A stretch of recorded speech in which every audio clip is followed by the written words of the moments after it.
Olá, tudo bem? Está começando mais um podcast da João Domingos Advogados, um trabalho que vem sendo feito a quatro mãos e um trabalho que vem despertando um interesse muito grande no setor agropecuário brasileiro. A repercussão dos trabalhos que estão sendo feitos aqui, das entrevistas que têm sido realizadas aqui, realmente estão surpreendendo e passou, vamos dizer assim, até do nosso controle. É muito importante o trabalho que nós estamos fazendo. E esse trabalho, principal objetivo dele é levar conhecimento, é levar informação a você que é produtor rural e para você também, que às vezes não tem nada a ver com o setor agropecuário, mas lá no fundo você precisa do setor agropecuário. Então, o Agro em Debate é um trabalho que está sendo feito a várias mãos, com profissionais altamente qualificados para levar o que há de mais importante dentro do mundo agro. E hoje eu vou entrevistar um amigo que eu tenho já há muito tempo, uma pessoa altamente gabaritada para falar de peito aberto o que nós vamos conversar aqui hoje, que é um tema fundamental, principalmente agora, nesse momento que o Brasil está pegando fogo, ardendo em chamas. Eu vou conversar com o agrônomo Guido Juliano Martins de Araújo. O Guido Juliano, além de agrônomo, ele é o diretor do Instituto Saga das Águas. Guido Juliano, muito obrigado pelo convite, em ter aceito esse convite, para participar do nosso podcast Agro em Debate. E eu tenho certeza absoluta que o que nós vamos falar aqui hoje vai mexer com muita gente. Tudo bem, Guido? Tudo bem, Antônio. Olá para você que nos ouve, que nos assiste. É um prazer muito grande a gente começar uma discussão sobre algo que eu reputo da maior importância. Ô Guido, nós estávamos agora falando nos bastidores, antes de começar, que a principal coisa, o principal ativo que o mundo tem e que as pessoas precisam para sobreviver, que os animais precisam para sobreviver e reproduzir, chama-se água. E, infelizmente, se nós pararmos para pensar profundamente, até hoje, eu tenho 70 anos de idade, estou no agro há 50, eu não vi nenhum governante municipal, estadual, federal partir para o controle da água. Ou seja, partir para a produção de água. O que nós estamos vendo é que a cada dia que passa, a deterioração aumenta. E o Guido, preocupado com isso, ele resolveu fazer um trabalho, um levantamento, gastando dinheiro do bolso para fazer um levantamento aqui no estado de Goiás, no principal rio, que é o nosso rio Meia Ponte, que abastece aí dezenas de cidades, e ele é responsável por levar água para a população goiana. E o Guido vem bancando esse projeto sozinho e com dinheiro do bolso, porque não tem ajuda de ninguém. E hoje ele vai mostrar como é que está a situação do Rio Meia Ponte, que abastece a principal cidade, que é Goiânia, e as cidades vizinhas aqui. E além disso, também tem um trabalho que ele está fazendo no rio Piracanjuba, que é um importante rio aqui também do estado de Goiás, que basicamente esse rio, se não tomar cuidado, ele vai embora, ele vai morrer. É isso, Guido? Exatamente, Antônio. A preocupação nossa é que o principal ativo que nós temos no agronegócio é a água. Sem a água não adianta nós termos a melhor tecnologia e conseguirmos as melhores sementes, os melhores equipamentos. Se nós não tivermos a água, seja ela sob a forma de chuva, seja ela em reservatórios. Mas para que exista essa oportunidade de se utilizar a água da maneira que a agronomia nos preconiza, nós teremos que preservá-la. Então, durante anos, Desde 1987 eu venho trabalhando e muitas vezes as pessoas perguntam, mas você trabalha com o quê? Você é um engenheiro agrônomo? Eu digo, eu trabalho na produção de água. Alguns trabalham na produção de soja, milho, algodão. Eu trabalho na produção de água, porque eu tenho a convicção de que se não tiver este produto, nada acontece, não se produz proteína animal, vegetal, absolutamente nada. É um fato curioso, quando você fala em água, principalmente para quem gosta de beber um leitinho, a água é fundamental para uma vaca produzir leite. Sem água, a vaca não produz leite, né, Guido? Antônio? E nós não produzimos mais nada, né? Para se produzir 1 quilo de carne, nós necessitamos de 15 mil litros de leite. Então, a gente observa exatamente isso. 1 quilo de feijão ou 1 quilo de soja, 1.500 litros de água nós necessitamos para produzir apenas 1 quilo disso que nós estamos falando. Então, realmente, o consumo de água é muito grande e as nossas autoridades, elas não estão se atentando para isso. E a gente corre o risco do mundo aumentar os bolsões de fome por conta da diminuição das produtividades agrícolas. Nós estamos vendo a Europa produzindo menos vinho, menos azeite por conta das mudanças climáticas. O Brasil, que é o celeiro do mundo, nós estamos padecendo por problemas climáticos e desleixo das pessoas responsáveis por cuidar do meio ambiente. O Guido citou um ponto muito importante. Quando você vai ao supermercado e compra um saquinho de feijão, 1 quilo de feijão, ali foram gastos por volta de 3 a 4 mil litros de água para produzir aquele quilo de feijão. Aí a gente observa alguns entendidos de ONGs dizendo que é um absurdo. Como é que pode gastar 3 mil litros para produzir 1 quilo de feijão? Aí a Embrapa, a pesquisa, comprovou isso aí. E tudo que você vai fazer hoje, basicamente você gasta água e precisa de muita água. Então, quando a gente fala que nós produtores rurais, temos condição de produzir e preservar o meio ambiente, a gente bate de frente com muita gente que, infelizmente, não entende um palmo à frente do nariz sobre agronegócio. Nós estamos batendo numa tecla que a irrigação, sistemas irrigados, eles são fundamentais para aumentar a produção e a produtividade de alimentos com sustentabilidade. E nós precisamos de um projeto, nós precisamos de um trabalho de governo municipal, federal e estadual para que incentive os produtores a produzirem de forma irrigada, de forma consciente. Nós temos condição, sim, de produzir alimento, produzir água e muita água. Condição para isso tem, não tem, Guido? Nós temos condições técnicas. O engenheiro agrônomo ou a engenharia de maneira geral, nós podemos prover de água o agronegócio. Mas isso tem que ter uma iniciativa do setor público, seja ele municipal, estadual ou federal. Nós estamos num momento crítico e há um silêncio imenso sobre esta situação da água. E você, Antônio, você disse sobre o Rio Meia-Ponte, que abastece 34% da população do estado de Goiás, a grande Goiânia. E nós assistimos o Rio Meia-Ponte morrer.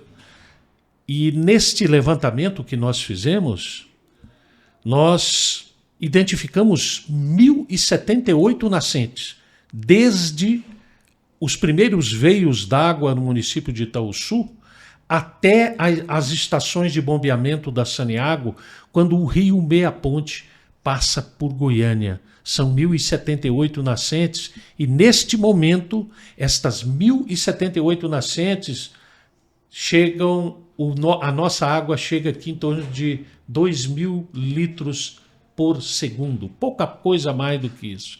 Nós necessitaríamos de pelo menos ter uma estabilidade de 5.000 litros por segundo na população que esta grande Goiânia tem. E a cada ano isso diminui. E não só o volume, Antônio, que nos preocupa. O instituto que eu trabalho preocupa com a quantidade e a qualidade da água. Como é que esta água está chegando, sendo que toda esta bacia que nós levantamos do Rio Meia Ponte, ela tem 202 mil hectares de uma região de terras muito boas. Por conta disso, terras muito agricultadas, com um trabalho massivo na produção, seja de etanol, de soja, de milho, na produção de carne suína, de boi. Todo o agronegócio trabalha aí. E chega a apenas 2.000 litros d'água nesse momento. E nós poderíamos ressuscitar nascentes, poderíamos aumentar a vazão dessas 1.078 nascentes. Isso não acontece porque teria que ter uma iniciativa. E eu diria, essa iniciativa não é esse projeto para iniciar toda essa transformação, ela não é muito custosa. Ela precisa de atitude. E atitude é uma palavrinha que, infelizmente, né, Guido, a gente não está vendo essas atitudes serem tomadas em nenhuma esfera governamental. Tanto é que agora nós estamos numa campanha política, o que a gente vê e ouve, nós vamos mais escola, mais CIMEIs, mais não sei o que tem. Cara, nós estamos precisando de outras coisas mais importantes. Nós estamos precisando melhorar nosso transporte, nós estamos precisando melhorar nossa educação. Infelizmente, o brasileiro, de maneira geral, é um cara muito desligado. É um cara que quer viver, de maneira geral, às custas de governo. Trabalhar menos e ganhar mais. Não se preocupar com o nosso país. É o que nós estamos vendo hoje. Nós temos aí grupos de políticos que estão deixando o nosso país morrer. Grupos de políticos que não estão preocupados com a população, com o crescimento desse país. Olha aí uma dezena de exemplos, Guido, que nós temos e que realmente está deixando a gente numa situação muito delicada, uma situação sem rumo. E aí eu te pergunto, Guido, diante de tudo isso, o que levou o Guido a entrar nesse projeto, nesse levantamento que você está fazendo, nesse trabalho desde 1980 e qualquer coisa, peitar isso aí sozinho? O que te levou a fazer isso? Antônio, um dia eu proferindo uma palestra e uma pessoa do auditório disse: mas vai adiantar alguma coisa essa atitude de lobo solitário? Eu posso dizer que eu tenho a convicção que sim. Alguém tem que gritar para dizer: ainda há tempo de resolver este problema. Se nós não resolvermos, nós vamos fazer a caça às bruxas e sair gastando as energias procurando culpados, sendo que os principais culpados somos nós, que estamos vendo, nós técnicos, nós cidadãos, que estamos assistindo a natureza pedindo socorro e nós não estamos traduzindo esta linguagem e vamos pagar caro, estamos pagando caro a energia elétrica, cuja nossa principal matriz é hidráulica, ela está mais cara, os alimentos estão mais caros. Nós vimos agora na última safra, 23, 24, a diminuição das produtividades e os alimentos subindo, o preço dos alimentos subindo nas prateleiras, do Brasil inteiro. Isto é apenas o começo. Nós temos aí modelos matemáticos mostrando que as mudanças climáticas elas permanecerão por um bom tempo. E nós não temos, Antônio, a grande parte das sementes que nós plantamos, elas suportam um aumento de temperatura, não da maneira que está cada vez mais essa temperatura vem subindo e a gente assiste agora a diminuição das produtividades por conta dessas plantas que estão transpirando bastante e não encontram água no solo para compensar essa, eu diria, evapotranspiração na área onde você cultiva. Tudo isso precisa de água. E vamos começar a assistir as pessoas imaginando que pode-se fazer isso e aquilo. Agora, por exemplo, no Rio Meia-Ponte, a atitude que se faz nesse exato momento é lacrar as bombas que os irrigantes que plantam as hortaliças, eles não têm culpa. E eles trabalharam legalmente, conseguiram suas outorgas para retirar a água daquele manancial. E se você lacrar, ele simplesmente quebra. Mas por que você não aumenta a vazão daquele rio? Como nós já dissemos, existem técnicas agronômicas para que você faça isso. O que a gente tem que proceder, assim, em primeiríssima instância, é como nós podemos segurar a água que choveu naquela área e não deixá-la escorrer para o rio. Porque essa água que a gente retém na área onde está chovendo, esta água adentra no perfil do solo e vai abastecer as nascentes meses depois. Então, a gente consegue a perenização destas nascentes e nós teremos uma vazão até o período chuvoso seguinte. Mas a gente tem que tomar essas decisões e a decisão passa pelos poderes constituídos. Ô Guido, você falando desse jeito, eu fico imaginando o seguinte. O que passa às vezes na cabeça de um parlamentar, pode ser um municipal, estadual, federal, em não tomar nenhuma atitude em relação a isso que nós estamos falando agora sobre preservação de água, sobre produção de água, um incentivo que poderia dar ao produtor rural. Porque o produtor rural, ele sabe que se ele acabar com o riozinho que ele tem ali, ele está ferrado. Ele sabe que toda essa transformação que nós estamos passando nesse momento agora, e não é só aqui no Brasil, é no mundo todo, e que isso vai piorar, Guido. A gente está vendo, está assistindo de camarote. Agora, o que falta? O que é que está precisando para dar uma injeção de ânimo nessas pessoas que fazem as leis, que comandam um país? O que está faltando, Guido, para esse pessoal acordar? Ou já acordaram e faz de conta que não estão acordando? Faz de conta que estão dormindo ainda? Antônio, primeiramente no viés político, essas demandas que necessitam de um médio, longo prazos, os políticos não se interessam. O político quer aquela injeção na veia. Isso vai me dar um resultado imediato? Então eu vou trabalhar. Mas se não houver uma legislação que obrigue, porque isso terá que ser um projeto de Estado e não um projeto de governo, que muda de 4 em 4 anos, não. O que nós estamos assistindo é uma devastação imensa e é bom que nós lembremos que a Amazônia já foi mar, hoje é floresta e ela pode seguir esse ciclo e se transformar e virar um deserto. Um deserto. Uhum. O deserto já está no rumo. O deserto do Saara era mar, onde se retira petróleo na Arábia Saudita, em todos aqueles países. O petróleo retirado é porque é matéria orgânica, aquilo ali já foi mar. E nós estamos vendo assim, não, isso não vai acontecer.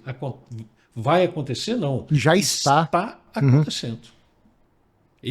Essa é uma situação preocupante. E olha a coisa, esse detalhe, Antônio, parte da chuva que nós recebemos aqui no centro-oeste brasileiro, na região de Cerrado, vem da Amazônia.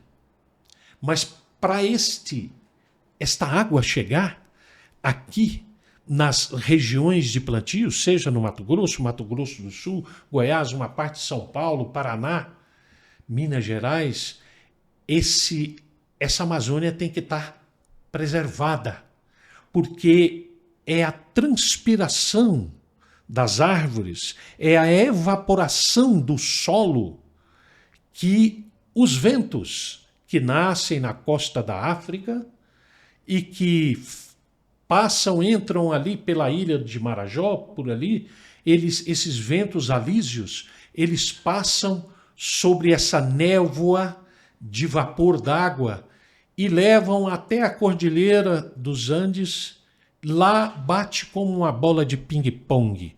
Aquele vapor encontra uma barreira física, que é a Cordilheira dos Andes, e essa massa de ar, trazendo essa quantidade imensa de água, ela vira para toda essa área que eu acabei de dizer. Mas tem que ter a floresta para isso acontecer. Sem ter a floresta, nós teremos os ventos quentes, que vão aumentar mais ainda a temperatura, e nós não teremos a água.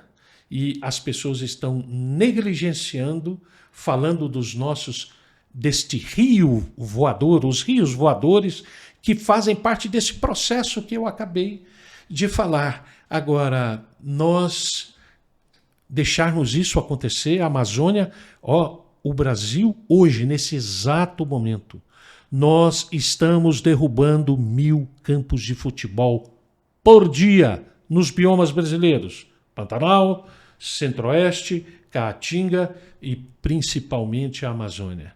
E o que nós podemos fazer diante disso? Outra coisa, Antônio, esses rios voadores, quando foi feito um levantamento anos atrás, esses rios voadores carreavam mais água sob a forma de vapor do que o rio Amazonas entrega as suas águas ao Oceano Atlântico.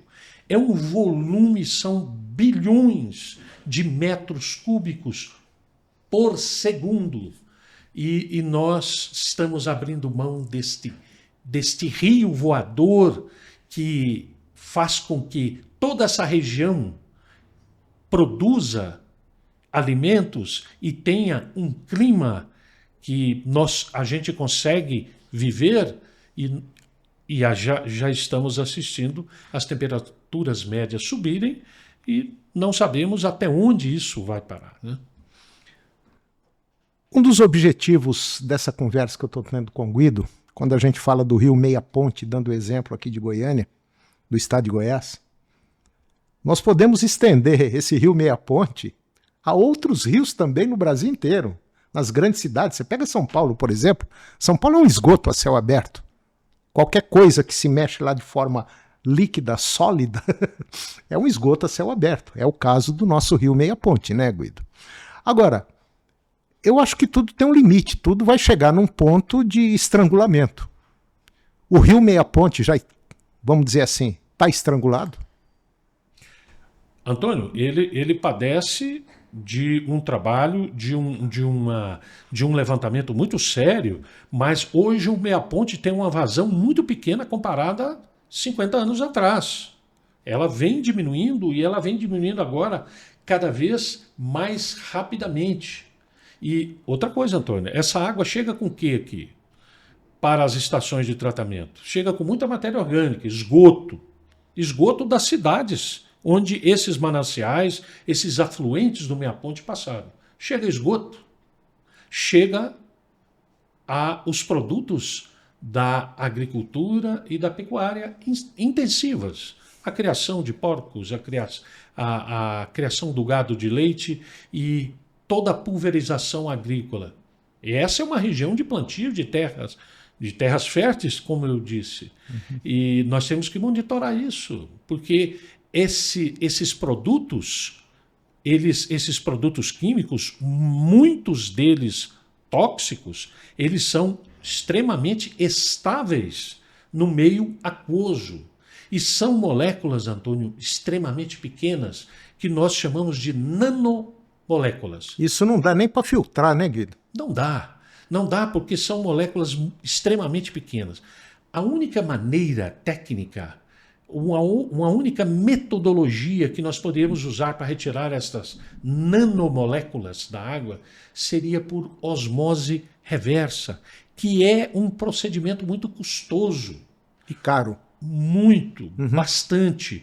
E aí o que se faz é uma filtragem do material sólido e, evidentemente, se joga produtos para matar os patógenos que estão naquela água.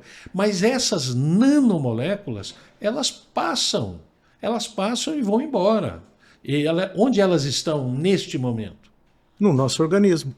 Nas caixas d'água das residências, e nós estamos bebendo água, nós estamos cozinhando com essa água. Então, há uma necessidade de uma visão sistêmica, não só a água em si, o H2O, mas o que ela está trazendo aqui para nós, numa bacia muito, muito importante. E nós, Antônio, nós temos uma preocupação, nós do Instituto Saga das Águas, nós temos uma preocupação sobre a questão dos xenoestrógenos. São hormônios femininos sintéticos que muitos produtos químicos possuem.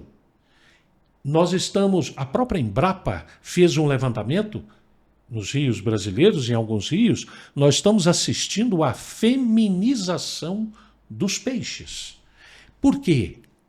Há uma concentração importante de hormônio feminino, de xenoestrógeno na água, em que o peixe, na sua primeira fase, o girino, a hora de acontecer uma definição sexual, por conta do meio contendo hormônios femininos, a maior parte desses peixes serão peixes fêmea. Há uma falta muito grande de peixes macho para a fecundação.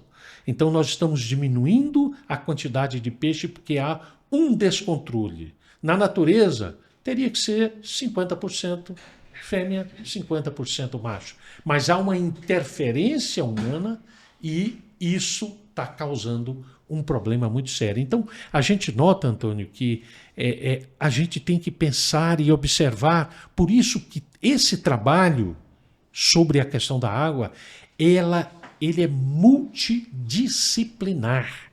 E nós temos profissionais altamente competentes no Brasil para que a gente possa fazer isso. Nós vamos na Europa, você passa numa cidade como Berna, na Suíça, em que passa um rio dentro que você enxerga o fundo d'água. Aquela água você pode beber. Ela é extremamente monitorada, vigiada.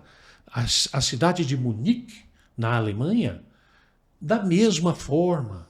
E foram países que poluíram muito, que destruíram a natureza, o meio ambiente, mas eles se conscientizaram disso. Nós precisamos, o Brasil tem dinheiro para isso? Tem. O Brasil está gastando dinheiro de maneira errada e não está preocupando com a saúde da população quando nós nos referimos à água. A água, que é vida, ela está trazendo substâncias que estão prejudicando a vida do cidadão. Ô Guido, diante disso tudo, a gente às vezes critica muito a área política, os governantes, mas a população também tem a sua parcela muito grande de culpa, né, Guido? Uma população desinformada, mal educada, na sua maioria, e essa turma que está vindo agora, essa meninada nova, sem uma educação profunda, objetiva, clara. Parece que a tendência, né, Guido, é só ir ladeira abaixo, né? Eu vejo com preocupação. Você observa o seguinte, Antônio, a Sabesp em São Paulo fez uma joint venture com uma empresa alemã. Eles passaram a coletar 70% do esgoto da cidade de Franca, São Paulo, e retirar a matéria orgânica para produzir gás metano e abastecer os veículos da Sabesp.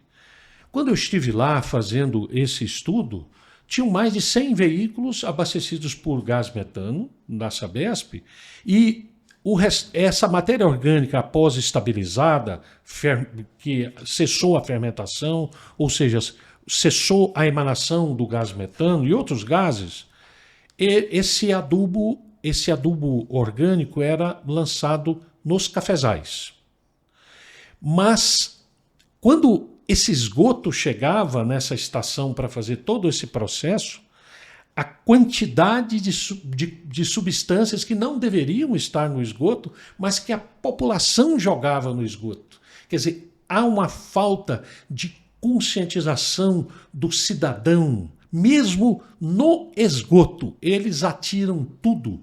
Então, eles tiveram que trabalhar todo um processo de recepção desse esgoto para parar uma quantidade imensa de material que não deveria estar nesse esgoto, para depois começar o processo que eles necessitam de retirada do gás metano, ou seja, um gás que polui 22 vezes mais do que o CO2 e que eles estavam aproveitando para abastecer os carros. E nós sabemos, aquele carro que utiliza o gás metano, o que está saindo no escapamento é CO2, é gás carbônico. Então você pega um gás que polui 22 vezes mais que o gás carbônico e transforma em gás carbônico. E não há conscientização. Eu perguntei para os técnicos, mas vocês pedem para que melhore essa quantidade de materiais estranhos ao esgoto? Vocês pedem para a população diminuir essa situação? Não, a gente pede, mas é como uma coisa que é jogada de casa em casa, não acontece, não muda absolutamente nada. Pegando um gancho aqui do Guido, é muito curioso isso aí. Se eu tiver errado, Guido, você pode me corrigir sem problema nenhum. Se você pegar 1 litro de óleo de cozinha, faz conta que você já fritou muita coisa ali e sobrou 1 litro de óleo. E aí você não sabe o que fazer com esse litro, com esse óleo. A primeira coisa que vem na sua cabeça é dentro da pia. Esse litro de óleo que você jogou dentro da pia, ele vai poluir, se não me falha a memória, 1 hectare de lâmina d'água de um rio. O que é 1 hectare? 1 hectare são 10 mil metros quadrados. Ou seja, esse 1 litro de óleo que você jogou dentro da pia, que foi para o esgoto, que vai cair no rio, ele vai prejudicar, ele vai, vamos dizer assim, deixar 10 mil metros quadrados de área improdutiva com 1 litro de óleo. Agora você imagina a quantidade de pessoas no nosso país que não tem consciência e que joga óleo, cozinha, pia abaixo. E esse óleo, esse 1 litro de óleo, ele poderia virar uma matéria-prima muito rica, ele poderia virar biocombustível, né, Guido? Sim. Quantas campanhas já começaram? Pegue o seu óleo, utilize seu óleo, coloca num recipiente separado, que daqui uns dias vai passar um caminhão aí, vai pegar. Isso eu já vi em televisão. Sabe o que aconteceu? Não virou nada. Então nós estamos poluindo, deixando de gerar emprego, prejudicando a natureza e deixando de produzir uma energia que é o biocombustível, que poderia estar gerando dinheiro, poderia estar gerando divisas, poderia estar gerando empregos.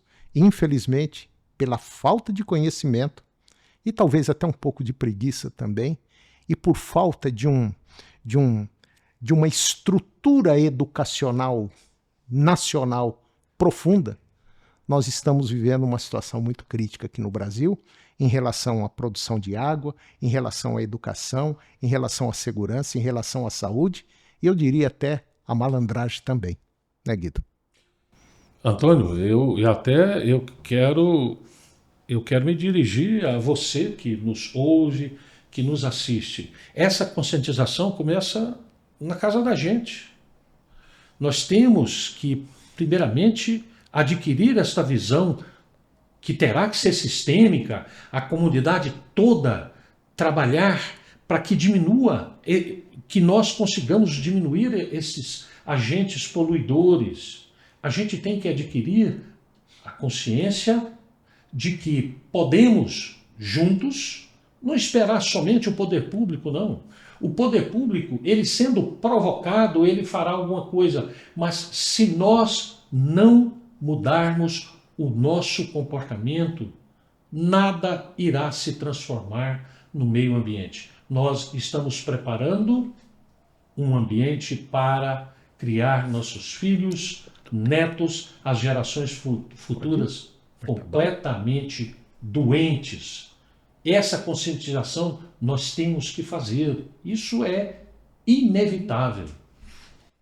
Guido, é um trabalho a longo prazo que já deveria ter sido feito há vários governos passados, mas infelizmente nós temos uma cultura aqui no nosso país, é aquela cultura de mais ou menos assim, não, aquilo que o Guido fez para mim, eu vou fazer tudo de novo, vou começar diferente.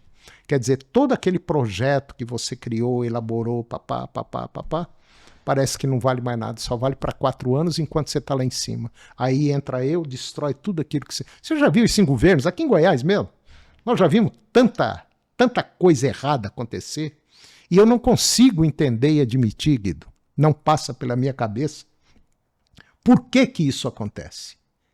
Será que é a perpetuação no poder? É a luta pelo poder? É isso que importa? Grupos brigando para se manter no poder e não sair? Agora, tem um detalhe, né, Guido? Nós estamos vendo aí o nosso país, nós estamos vendo a situação que nós estamos passando, uma situação econômica muito crítica, muito séria. Um país que, infelizmente, eu particularmente, eu não vejo rumo nenhum nesse país. Eu não tenho nenhuma esperança a mais nesse país, com os homens que estão aí hoje. Eu acho que, na minha visão, tinha que dar uma desinfetada no poder público. Desinfetar, Guido. Sabe? Meter aí um produto para acabar com essas bactérias ruins que nós temos, nocivas à saúde brasileira.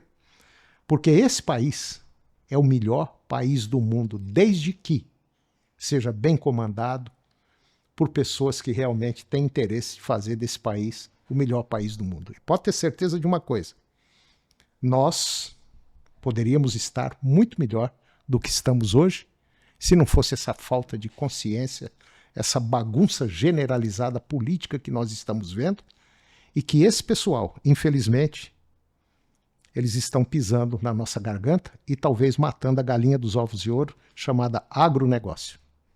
O agronegócio, não se esqueça, que é a peça fundamental da estrutura financeira, da estrutura de empregos e da segurança alimentar do nosso país. Seria bom vocês pensarem melhor nas atitudes que vocês estão tomando, porque senão nós corremos o risco desse país quebrar.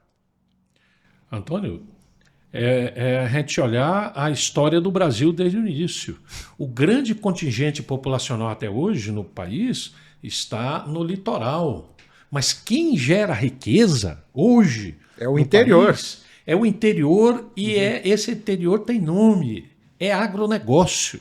Se nós olharmos o interior do Rio Grande do Sul, do Paraná, de Santa Catarina, Mato Grosso do Sul, Mato Grosso, São Paulo, Goiás, Minas, o Mato Piba, tudo isso é o agronegócio, que nós estamos gerando produtos, diminuindo o preço dos alimentos e gerando divisas. E a cada dia nós descobrimos mais um item para exportação. Daqui a pouco estaremos exportando o biodiesel. E nós temos uma quantidade infinita, porque hoje a gente hidrogênio produz verde, né, Guido? o próprio hidrogênio verde, que nós podemos fazer isso. Nós temos tecnologia de exportar gás hidrogênio que tem um poder calorífico maior do que o gás natural. É uma pena que o brasileiro, de maneira geral, não conhece o Brasil. Infelizmente, eu falo que o Brasil é como se fosse um elefante de circo. Vem uma criança com um ferrinho pontiagudo na mão, cutuca o elefante, ele senta. Cutuca o elefante, ele deita. Só que o elefante não sabe a força que ele tem. Se ele quiser, ele derruba o circo. Entendeu? E o Brasil é a mesma coisa. É um elefante de circo sendo comandado por, infelizmente, pessoas que precisam tomar uma consciência maior do que estão fazendo. Chega de discurso, chega de falácia, de coisas bonitas. Nós queremos coisas objetivas, coisas claras, coisas produtivas. Bom, Guido, eu fiquei muito feliz em te trazer aqui hoje, dentro desse trabalho que está sendo feito, nesse projeto de podcast Agro em Debate, que é realizado pela João Domingos Advogados, que é a fortaleza do agronegócio. É uma empresa, como eu já disse, voltada exclusivamente para o produtor rural e realmente tem feito trabalhos fora do comum.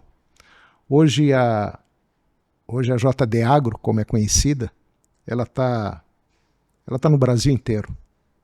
Ela tem clientes no país inteirinho. Do pequeno ao médio, ao grande, ao enorme. Tudo que você pensar de cliente, de tamanho, de potencial, a JD Agro atende e atende dentro do mesmo padrão.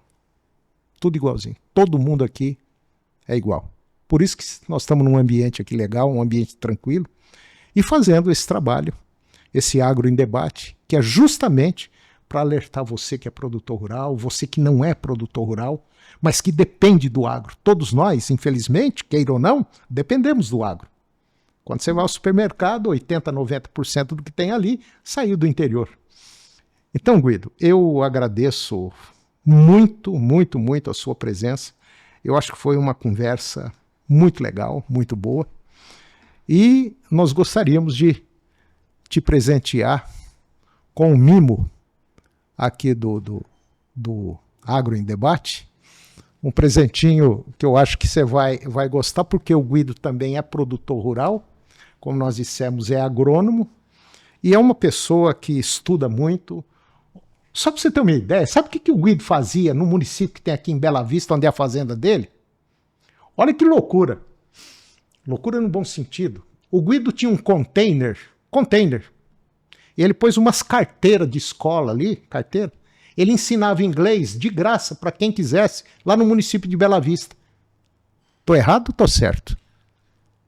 A gente é uma iniciativa que durou 3 anos, porque a gente sente o seguinte: os nossos brasileirinhos, eles vão competir nesse mundo globalizado, eles vão competir com o coreano, com o japonês, com o alemão, e tem que saber pelo menos uma língua, de preferência o inglês, que é uma língua que se comunica no mundo inteiro. Você chega na China, que tem 60 dialetos, a Índia, mais ou menos isso, você se comunica com todos esses grupos étnicos, raciais, através do inglês. E eu resolvi fazer essa história de fazer sozinho, como diz o rapaz da entrevista, essa de lobo solitário. Eu colhi frutos extremamente gratificantes fazendo isso. Antônio, eu gostaria de agradecer a você, a JD Agro, por essa oportunidade maravilhosa, e eu tenho a convicção do alcance desse trabalho que está sendo feito aqui pela JD Agro, pelo Antônio Pereira, e eu vejo que o caminho é esse. Hoje as mídias sociais, elas são muito, muito poderosas para disseminar o bem e o mal. E nós poderemos alcançar esse objetivo de conscientizar a população que nós podemos mudar esse mundo. E a mudança desse mundo acontece, primeiramente, dentro da gente. E eu gostaria de terminar dizendo, eu me lembro de Ariano Suassuna. Ele diz, eu sou um realista esperançoso. E eu me identifico muito com isso. Diante de todos esses problemas em que grupos econômicos, grupos políticos querem sugar e usar a população como massa de manobra, mas nós podemos mudar isso. E essa mudança acontece exatamente dentro da gente. Agradeço muito, mais uma vez, essa oportunidade, esse espaço na JD Agro e ao Antônio Pereira. Guido, muito obrigado. E a você que nos acompanhou, muito obrigado por ter compartilhado com a gente mais esse momento importante no nosso Agro em Debate, que é produzido pela JD Agro Advogados, vamos dizer assim, a fortaleza do agro. E hoje, como eu disse, nós estamos basicamente no país todo, atendemos o Brasil inteirinho e esperamos, qualquer dúvida, qualquer problema que você tiver, pode nos procurar. Muito obrigado e até o próximo encontro. Um abraço. Guido, aqui, esse aqui não vai.